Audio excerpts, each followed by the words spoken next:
नमस्कार दोस्तों, आज हम चैप्टर 6 के बारे में पढ़ने वाले हैं। 6 चैप्टर का नाम है फ्रेजियोग्राफी। फ्रेजियोग्राफी में हम सबसे पहला पॉइंट जो पढ़ते हैं, इसमें सबसे पहले फ्रेजियोग्राफी की डेफिनेशन क्या है। जो फ्रेज होता है वो होता है दो या फिर दो से ज्यादा वर्ड्स का ग्रुप। फ्रेज क्या होता है? दो या फिर दो से ज्यादा वर्ड्स का जो ग्रुप होता है उसको हम फ्रेज कहते हैं। ठीक है। और फ्रेजियोग्राफी में क्या होगा, जो ग्रुप ऑफ वर्ड्स है हम उसको किस तरीके से लिखेंगे, स्टेनोग्राफी में शॉर्ट हैंड में हम उसको किस तरीके से लिखेंगे उसको हम बोलते हैं फ्रेजियोग्राफी। ठीक है, इतनी बात समझ में आई। इसमें जो अगला पॉइंट है वो ये है, first word holds its original position. जैसे कि अगर मैं एग्जांपल लूं, एक मिनट,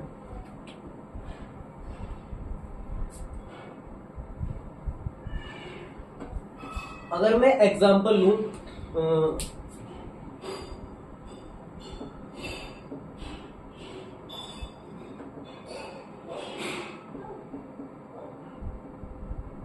दो ग्राम लोग अगर मैं लिखूंगा एक साथ, मान लो कि लिखे मैंने आई थैंक।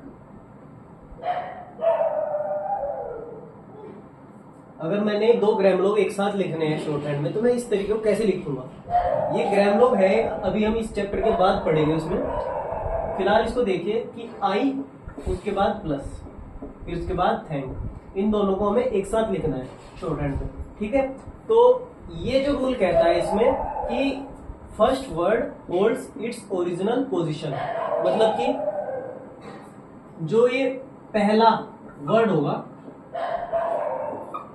पहला वर्ड जो अपनी पोजीशन ओरिजिनली रखता होगा, यानी कि जैसे कि हमने पहला वर्ड रखा है आई, आई का जो डिप्थोम होगा वो फर्स्ट प्लेस का होगा।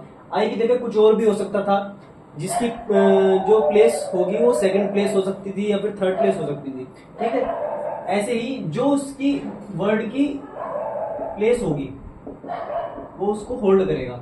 ठीक है, फिर उसके बाद जो भी वर्ड आए वो उसके बाद उसके साथ जुड़ते हुए चले जाएंगे। हमें उनकी पोजीशन से कोई मतलब नहीं है, हमें सिर्फ मतलब है कि स्टार्टिंग में जो हमारा वर्ड आया है उसकी पोजीशन क्या है। ठीक है, अगर मैं इसका एग्जांपल लिखूं, आई थैंक, ये हमारा हो गया फ्रेज।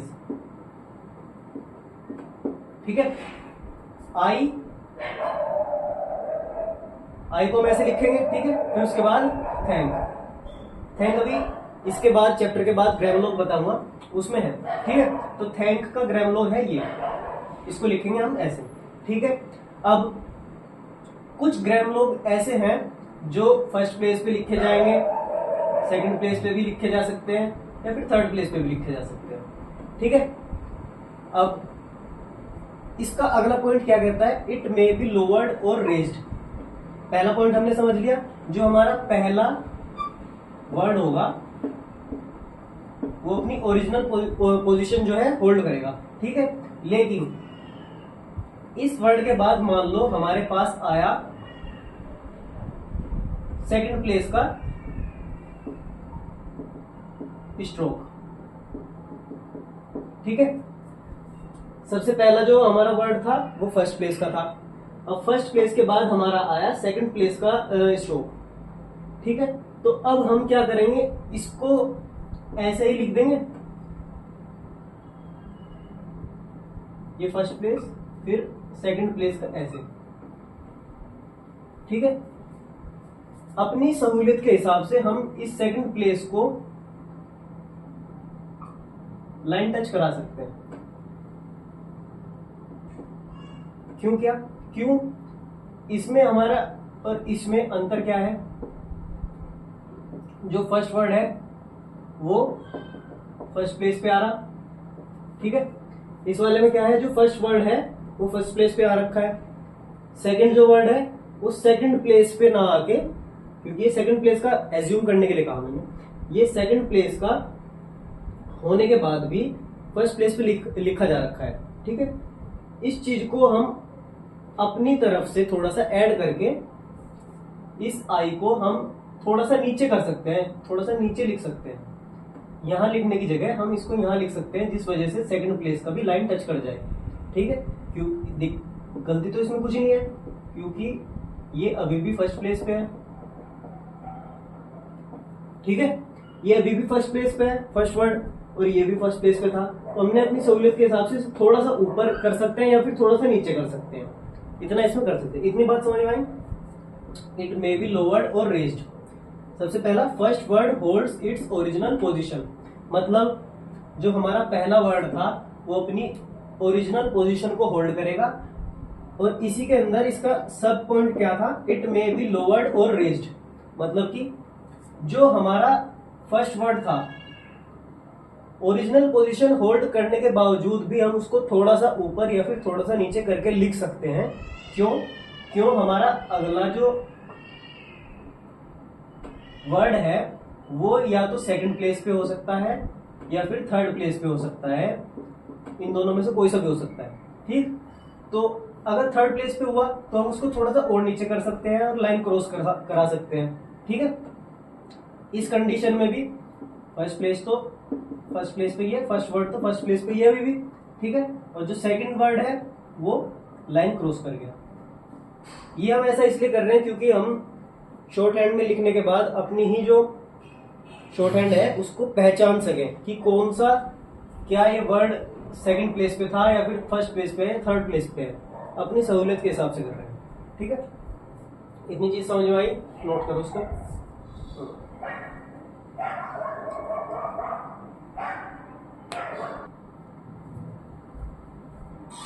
जो हमने फर्स्ट पॉइंट इसका पढ़ा था, मतलब सेकंड जो पॉइंट हमने इसका पढ़ा था उससे रिलेटेड अब इसके कुछ एग्जांपल्स मैं लिख के बता रहा हूं, आपको ये देख के और क्लियर होगा।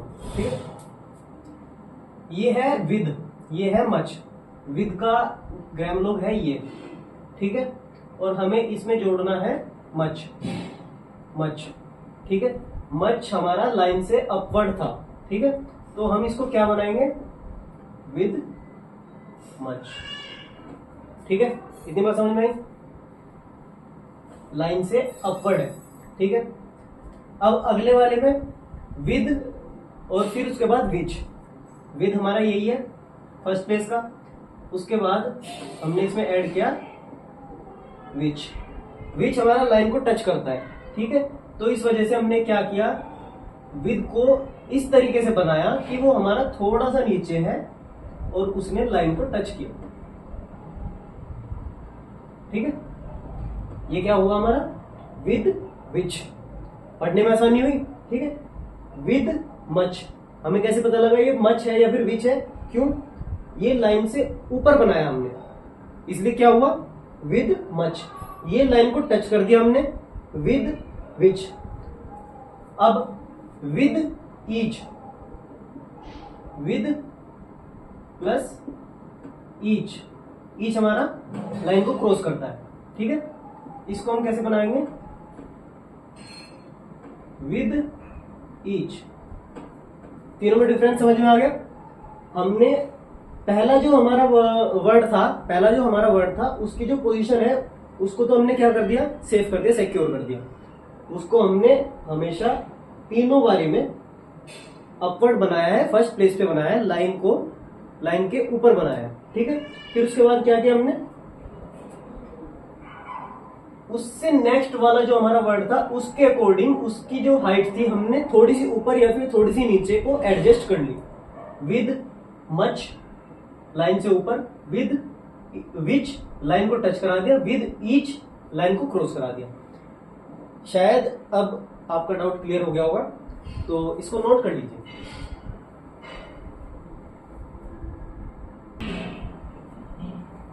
अगला जो हमारा इसमें पॉइंट है वो ये है कि जो हमारा आई डिप्थोम था ये वाला, इसको हम शॉर्ट कर सकते हैं। कैसे, इसमें हमने बताया है कि के एम या फिर एल अगर आई डिप्थोम के बाद आ जाए तो हम उसको शॉर्ट करके लिख सकते हैं। एग्जाम्पल अगर मैं लिखूं, पहला अगर मैं लिखूं आई प्लस एम, ठीक है, आई एम, आई शॉर्टन किसके साथ, के एम या फिर एन, ठीक है। पढ़ क्या रहे हम, फ्रेजियोग्राफी।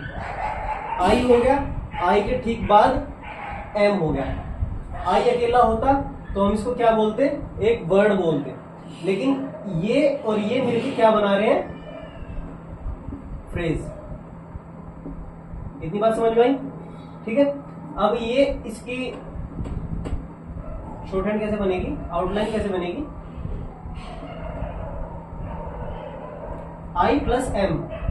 हमने इसमें बताया कि आई को हम शॉर्ट कर देंगे, आई प्लस एम, आई प्लस एम क्या बनेगा,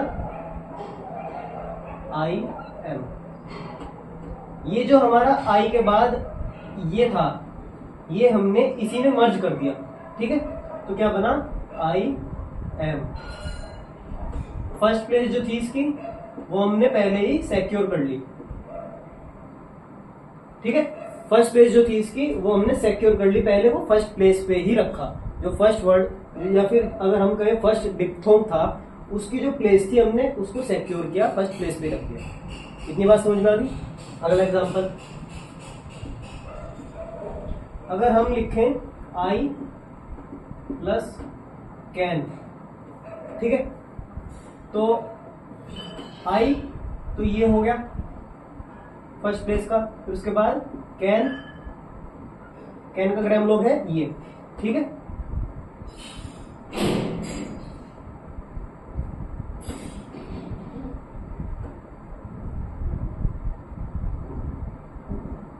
कैन का ग्राम लोग है ये, और इसको मिलके हम क्या बनाएंगे, आई कैन। इतनी बात समझ में आ गई। आई का ये हमने क्या कर दिया, खत्म कर दिया, ठीक है। इसको हटा के हमने डायरेक्ट ये के बाद ये। इतनी बात समझ में आई। ऐसे ही अगला है आई प्लस विल। ध्यान देना, जो एल है वो अपवर्ड यूज होगा, अपवर्ड एल के साथ हम आई को शॉर्ट करेंगे, ठीक है। इसका एग्जांपल है आई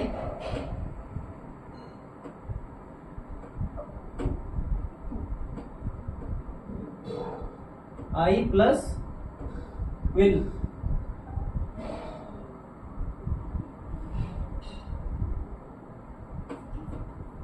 विल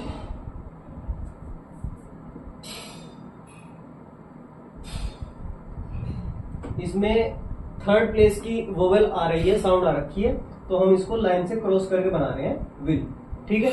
लेकिन ये थर्ड प्लेस का है, ये क्या है, फर्स्ट प्लेस का। अगर हम इसको जोड़ेंगे तो क्या बनेगा, आई विल। इतनी बात समझ में आई।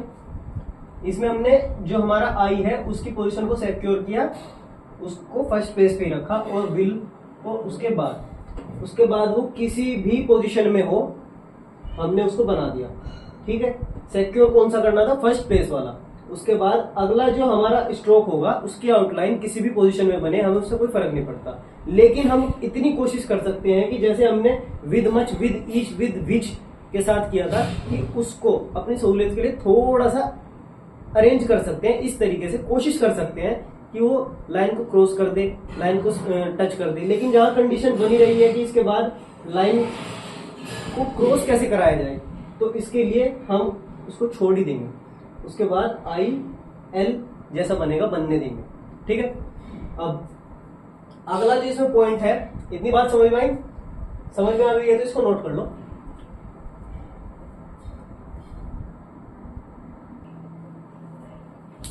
अगला इसमें पॉइंट है ही। ही को हम कैसे बनाएंगे, अगर ही हमारा अकेला है, मतलब कि स्टैंडिंग अलोन, जैसे कि अगर हम इसमें देखें ही एच, ही अकेला है, तो हम इसको क्या बनाएंगे, ये वाला लाइन क्रॉस करके। इतनी बात समझ में आ गई। लेकिन दूसरी बात क्या कह रहा है, अगर किसी भी फ्रेज के मिडल में अगर ही आए तो हम क्या करेंगे, उसमें ये छोटा सा डैश बनाएंगे, उसकी जगह ये बनाने की जगह हम ये बनाएंगे, ठीक है, अभी बना के दिखाता हूं कैसे।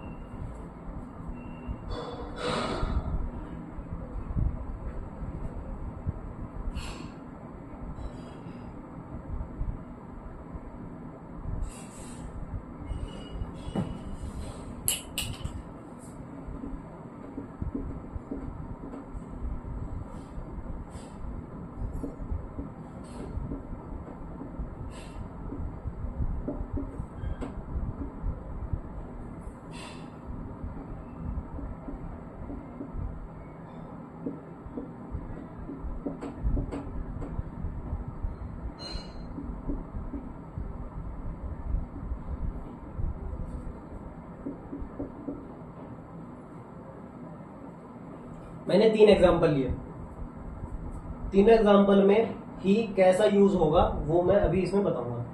अगर मैं देखूं, अगर ही है, अगर मैं 4th एग्जाम्पल लूंगा, ही अगर अकेला हो तो हम कैसे बनाएंगे उसको, ये, ठीक है। अगर ही स्टार्टिंग में है तो भी हम कैसा बनाएंगे उसको, ही में, ठीक है। इतनी बात समझ में आई। अगर ही स्टार्टिंग में है तो भी हम यही वाला ही बनाएंगे, एच डाउनवर्ड, ठीक है, और फिर उसके बाद में। इतनी बात समझ में आई। अब अगर ही मिडिल में आ गया, पॉइंट क्या था, इन मिडिल ऑफ फ्रेज, किसी फ्रेज के मिडिल में अगर ही आ जाए तो हम यूज करेंगे ये वाला ही।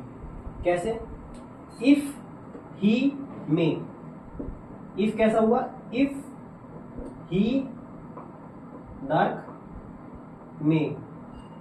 इतनी बात समझ में आई।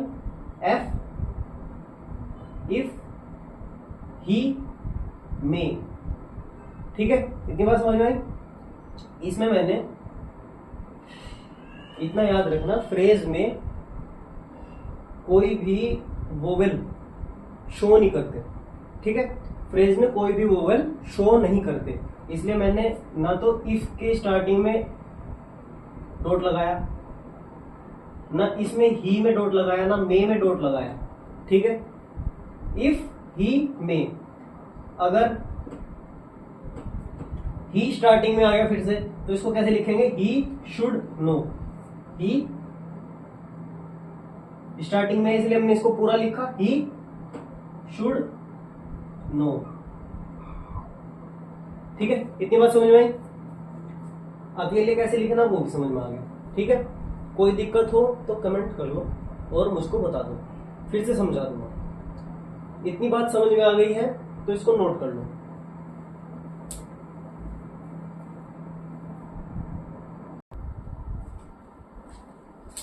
अगला जो हमारा पॉइंट है वो है दा। दा हमने अब तक कैसे पढ़ा था लिखना, कि हम कोई डॉट बना देते थे, उसको क्या बोलते थे हम, दा, क्या बोलते थे, दा, ठीक है। लेकिन दा को हम अब से किसी और दूसरे तरीके से भी लिख सकते हैं। डॉट वाला तरीका तो है, अभी भी उससे लिखेंगे, ठीक है, लेकिन कब लिखेंगे और दूसरे तरीके से कब लिखेंगे वो अब यहां समझने वाले हैं, ठीक है। दा को हम सबसे पहली बात लाइट स्टार्टिंग, लाइट स्लैंटिंग टिक, इस तरीके से लिखेंगे, एक छोटा सा टिक लगा के, ठीक है। जैसे छोटा सा टिक था ना, ऐसा छोटा सा टिक अपवर्ड लगा सकते हैं या फिर डाउनवर्ड लगा सकते हैं टिक, ठीक है। तो लाइट स्लैंटिंग टिक से हम दा को लिख सकते हैं, जैसे कि हमने डॉट से दा को लिखा था, अब क्या लिखेंगे हम, टिक से दा को लिख सकते हैं, ठीक है। दूसरा पॉइंट, कभी भी सेंटेंस में अकेला अगर दा लिखा है, जैसे कि द आर्मी, ठीक है, अगर दा अकेला है तो हम उसको डॉट ही लिखेंगे और जो टिक होगा उससे नहीं लिखेंगे, हमेशा डॉट से लिखेंगे। इतनी बात ठीक है। अगर दा बीच में आ गया, दा बीच में आ गया, यहाँ कोई वर्ड है, यहाँ कोई वर्ड है, अलग से कोई सेंटेंस है पूरा, उसमें यहाँ कोई वर्ड है, यहाँ कोई वर्ड है और दा बीच में अलग से है, ठीक है, तब भी हम डॉट से लिख सकते हैं अपनी सहूलियत के हिसाब से। लेकिन अगर इससे पहले वाला कोई वर्ड ऐसा आ जाए जिसके साथ हम दा टिक के रूप में लगा दें, जिसके साथ हम दा टिक के रूप में लगा सकते हैं, तो हम वहां टिक का यूज भी कर सकते हैं। अब ये पहला वर्ड कैसा होगा कैसा नहीं होगा वो हम अभी पढ़ने वाले हैं, ठीक है। फिलहाल सिर्फ इतना समझो, सेंटेंस के स्टार्टिंग में हमेशा दा को हमें क्या लिखना है, डॉट से, ठीक है। उसके बाद दा हमारा टिक से लगेगा, इतनी बात समझो, ठीक है। अब दा को हम दो तरीके से लिख सकते हैं, डाउनवर्ड टिक लगा के या फिर अपवर्ड टिक लगा के। एग्जाम्पल ये है, अगर मैं लिखूं ऑफ दा, ऑफ, फिर उसके बाद डाउनवर्ड टिक, ये हो गया दा, ये हो गया ऑफ, ये हो गया दा, ठीक है। ये यहां से लेके यहां तक क्या हुआ, एक छोटा सा टिक लगाया हमने, ठीक है, छोटा सा टिक लगाया, उसको क्या बोल रहे हैं हम, दा, ऑफ दा, ठीक है। कैसे बनाए, ऑफ प्लस, अगर हमारा हाथ ऊपर से नीचे की ओर चल रहा है तो हम दा को डाउनवर्ड चलाएंगे, ठीक है। ऊपर से नीचे की ओर हमारे हाथ की अकॉर्डिंग हम दा का टिक अपवर्ड या फिर डाउनवर्ड लगाएंगे, जैसे हमें सहूलियत लगेगी, ठीक है। ऑफ ऊपर से नीचे आया तो हमने इसको यहां खींच दिया, ये हुआ ऑफ दा। एंड दा, एंड नीचे से ऊपर है, फिर हमने इसको यहां खींच दिया, ठीक है। ये क्या हुआ हमारा, एंड प्लस दा, ठीक, नीचे से ऊपर, ऊपर से नीचे, एंड दा। ये हुआ हमारा विद दा, विद दा, ठीक है। कैसे बना, विद प्लस दा, विद दा, ठीक है। ये हमारा था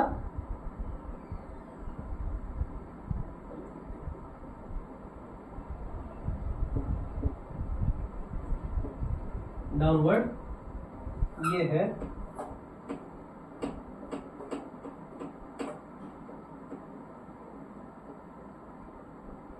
अपवर्ड, ठीक है। ये हमारा था डाउनवर्ड दा, ठीक है। अपवर्ड में बियॉन्ड ऐसे है, फिर उसके बाद दा का टिक लगाना है, या तो ऊपर या फिर नीचे, इस तरीके से, ठीक है। तो इसमें लगेगा, ये अपवर्ड वाला है तो इसमें हमारा हाथ ऊपर से नीचे आ रहा।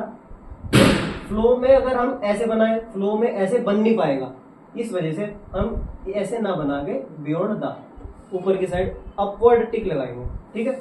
इतनी बात समझ में आई। ऐसे ही अगर हम विच दा बनाए तो विच दा, विच दा, ठीक है। अगर हम नीचे लेके आते तो टिक हमारा ऐसे लगता, ये हमारा फ्लो अच्छा नहीं बनेगा, ठीक है। इसलिए हमने क्या करा, विच दा ऐसे लिख दिया, ठीक है। वाज दा, वॉज दा। इतनी बात समझ में आई। इसके बाकी एग्जांपल्स भी हैं, आपको बुक जो मैंने खरीदने के लिए कही थी उसमें पढ़िए, आपको इसके और एग्जांपल्स भी मिलेंगे, ठीक है। इतनी बात समझ में आ गई है तो ठीक, नहीं आई है तो कमेंट कीजिए, मैं उसका रिप्लाई करूंगा, फिर उसको समझाने के लिए दूसरी वीडियो भी बनाऊंगा, ठीक है। आज का हमारा जो चैप्टर है वो यहीं खत्म होगा, और इसके बाद जो कुछ एग्जांपल्स हैं वो मैं अगली वीडियो में बताता हूँ, ठीक है।